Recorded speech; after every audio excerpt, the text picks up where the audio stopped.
What's going on, wire traders, and welcome back. In our last episode, we gained over 800 views in less than a week, so it's only right we continue from where we left. Now, before this video starts, I want to inform you guys that we are going to be uploading videos like this every Sunday at 4 PM, and we're going to make this into like a series. So every video will be from where we left off in the previous episode. So if you haven't already, go and watch episode 1. The link will be in the description below. In last week's episode, we covered a trade that was currently still running. We were short on the Great British Pound against the Japanese Yen, and our entry was at 155.73.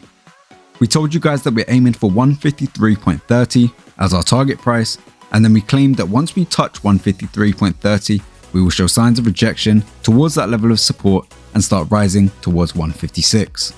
So we're going to jump on the 4-hour time frame and we're going to put the bar replay to action to give you guys an idea of what went down. So as mentioned, we are shooting for that level of support, which was our TP for the short position. Then as soon as we come into contact with the support, we recommended you go ahead and buy. So that was the entry for our long position. Within these two trades, we gained 413 pips and our long position is still running. This is the total pip report for Y-Trade last week, gaining nearly 500 pips in total. We're going to be covering the gold trade that is on this pip report, and this was sent into our platinum channel. So as mentioned, we are looking at gold against the US dollar, and this has been a beautiful trade. 70 pips profit. Let me go ahead and put the profits from this trade on the screen now. And then of course, this being a Y-Trade platinum signal, we experienced 0% drawdown whatsoever. So I'm going to go ahead and place the MetaTrader chart on the screen now.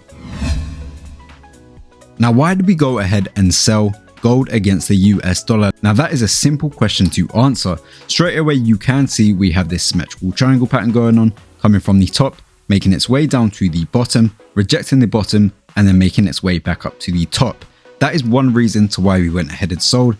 And then, of course, we do have this level of resistance. Looking back, we rejected here, here, here, here, here, here, and so on. So this is over 6 times we've rejected this level of resistance. So coming up to that level of resistance again, what do you guys think is going to happen? Of course, we are going to reject. Now, we placed our TP at 1830. This was a little bit wide, but we did believe we was going to shoot down towards 1830 to finish off this head and shoulders pattern. As you can see, we've got that left, we've got that head, and we have got that right, which we thought was going to form.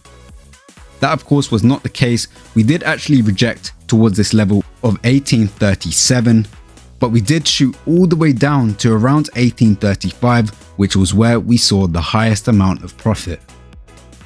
We hope you guys have learned something and enjoyed the video. Please make sure you hit that subscribe button below to keep up to date with our videos, and smash that like button. It helps us out a ton. The link of our Telegram channel will be down in the description below, and we'll see you guys in the next one.